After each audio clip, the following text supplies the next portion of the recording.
ইতিহাস বারবার এরকম ভাবে আমাদের ইতিহাস আমাদের সত্যি থেকে আমাদের দূরে সরিয়ে দেওয়া হয়েছে, আমাদের ইতিহাস আমাদের ভুলিয়ে দেওয়া হয়েছে। যেমন ভুলিয়ে দেওয়া হয়েছিল 46-এ ডাইরেক্ট অ্যাকশন ডেতে গোপাল মুখোপাধ্যায়, বিপিন বিহারী গাঙ্গুলি থেকে শুরু করে আমাদের বিজয় সিং নাহার, যুগলচন্দ্র ঘোষের মতো বিপ্লবীদের এবং তাদের যে আত্মবলিদানের কথা।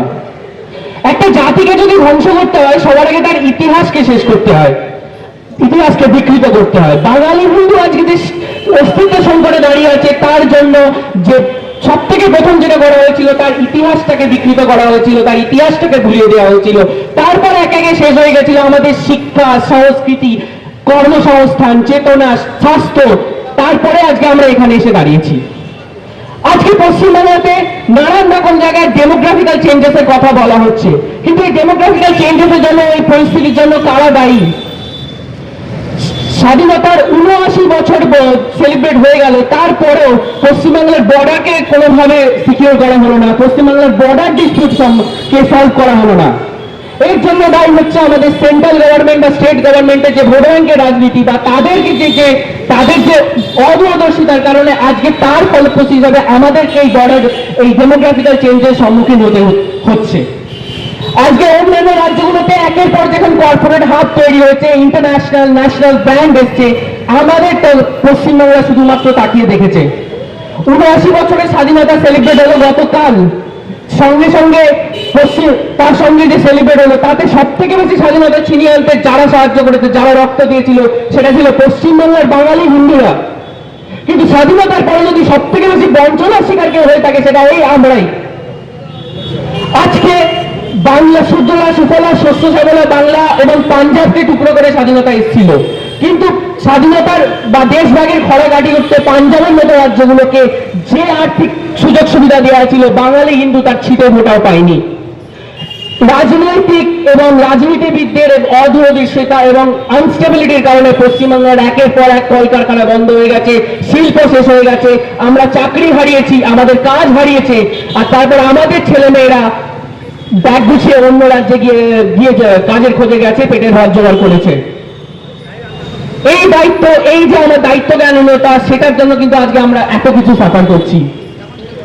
আজকে পশ্চিমবাংলাতে যে প্রত্যেক দিন হাজার হাজার অনুপ্রবেশকারী যে আছে তার জন্য কিন্তু আমরা সাকসেস, তার জন্য যে আমাদের যে ভাতের থালায় টান পড়ছে, তারা আমাদের ভাতের থালায় খাবার বসাচ্ছে, আমাদের জমি বাড়ি সম্পত্তি সবকিছুতে একটা পরিবর্তন দেখা দিচ্ছে, যে নিরাপত্তার বিঘ্ন ঘটছে, আমাদের বাড়ির মা বোন মেয়েদের নিরাপত্তায় যে বিঘ্ন ঘটছে, তার জন্য আমরা প্রতিরোধ তো দূরের কথা, মানে প্রতিবাদ সেরকম ভাবে করে উঠতে পারছি না।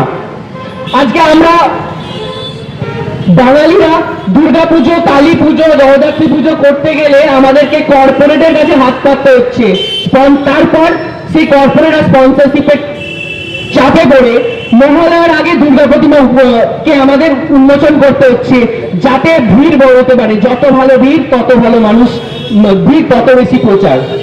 আজকে দান, অনুদান আর দক্ষিণা অনুগ্রহের টাকাতে আমরা আমাদের ধর্মীয় আচার বা রীতিনীতি পালন করছি। আর কতদিনকে আমাদেরকে এই একইভাবে কাজ করে যেতে হবে? কোন বিষয়গুলো নিয়ে আমরা ন্যূনতম প্রতিবাদ বা প্রতিরোধ গড়ে তুলতে পারছি না।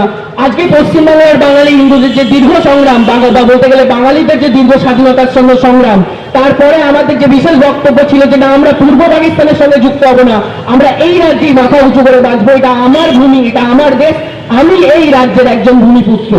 কিন্তু ডেমোগ্রাফিক্যাল চেঞ্জেসের ফলে আজকে আমাদেরকে সেই সমস্যাগুলোর সম্মুখীন হতে হচ্ছে, যে সমস্যাগুলো বাংলাদেশের হিন্দুরা ফেস করছে।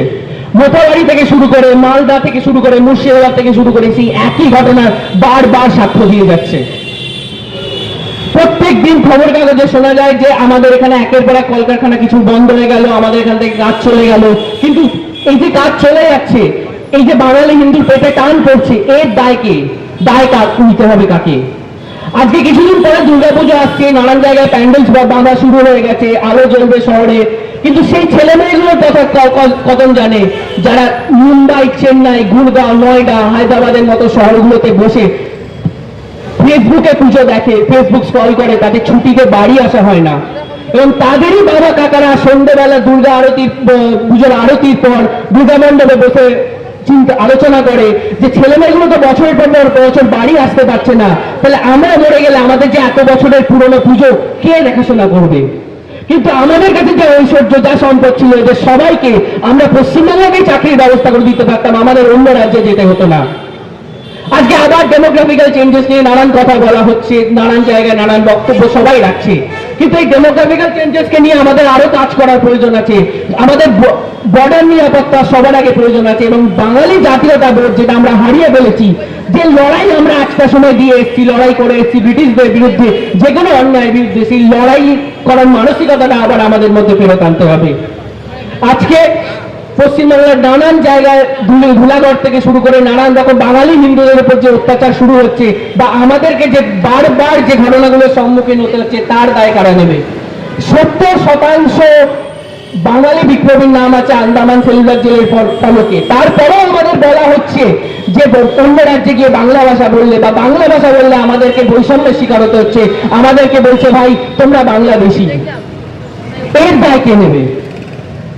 নানান বিষয়গুলো নিয়ে, নানান রকম বিষয়গুলো দিয়ে নানান রকম প্রোগ্রাম বা অর্গানাইজ হচ্ছে, কিন্তু যেটা আমাদের করা কর্তব্য, আমাদের শিক্ষা চাই, আমাদের স্বাস্থ্য চাই, আমাদের কর্মসংস্থান চাই, সেটা কোথায়? আমাদের বাড়ির মেয়েদের, মা বোনদের নিরাপত্তা আমাদেরকে নিতে হবে, কারণ আজকে তো পুলিশ প্রশাসনের উপর আমরা সেভাবে ভরসা রাখতে পারছি না।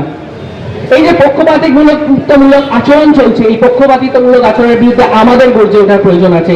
আরেকবার বলার প্রয়োজন আছে যে আমরা যে লড়াইটা আমরা এতদিন ধরে ব্রিটিশ সরকারের বিরুদ্ধে করে এসেছি, আমাদের প্রয়োজনে আবার নিজেদের জন্য লড়তে হবে। কিছু জিনিস আমার মনে হয় আমাদের নিজেদের মধ্যে পরিবর্তন খুব সহজেই আনা প্রয়োজন।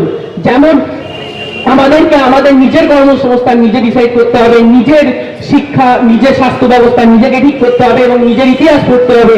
স্বাস্থ্য এবং অস্ত্রে আমাদের সমান পারদর্শী হয়ে উঠতে হবে, তবে আগামী দিনে বাঙালি হিন্দু রক্ষা করা সম্ভব। একটা কথা মনে রাখবেন, ধর্ম আমার, ধর্ম আমার, চেতনা আমার, চিন্তাভাবনা আমার, দেশ আমার, একে রক্ষা করার দায়িত্ব আমার। নমস্কার। অত্যন্ত ধন্যবাদ। আমি নিলয়কে ডেকে নেব। নিলয়, হ্যালো হ্যালো হ্যালো, আমি মঞ্চে শ্রী কুণাল ঘোষকে আসন গ্রহণ করার জন্য অনুরোধ করছি। কুণাল আসুন, বসুন। এবার নিলয় একটা সংক্ষিপ্ত বক্তব্য রাখবেন। নিলয়কে ডেকে